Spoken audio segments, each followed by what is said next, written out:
I learned this trick from a local Japanese. So, ano bang difference ng shi, tsaka tsu, tsaka yung at tsaka so. So, dito kasi yun. So, sabi niya, para ma-differentiate. Yung shi daw kasi, diba, since, diba, dito siya magsisimula. Ganyan, ito muna, and then yung pataas na gano'n. So, magsisimula yung sa baba, pataas. So, most likely, itong kuwit na to, magiging pahiga siya. So, dalawang pahiga, and then, parang check na pataas. And then, versus sa tsu naman, since magsisimula sa taas din yung kanyang kuwit, yung kanyang parang check, kabaligtad. So, magiging patayo yung dalawang check, tapos, pababa, na gano'n. So, yun yun. So, yun yung difference ng shi at tsu.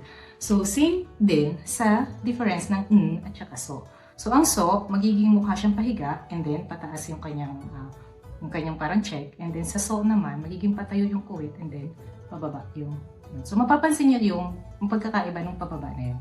So, kapag kahit sa mga typewritten na document, sa mga computer, cellphone, makikita niyo naman yung difference nung ito ganito, yung parang pa-check na yan. Kasi mas manipis na sa dulo. And then ito, mapapansin niyo, mas pahiga siya. Hindi naman lahat nakahiga, pero mas pahiga siya kaysa doon sa tsu. So, yun. Kung nalilito kayo, yun yung difference ng shi at tsu at saka at so.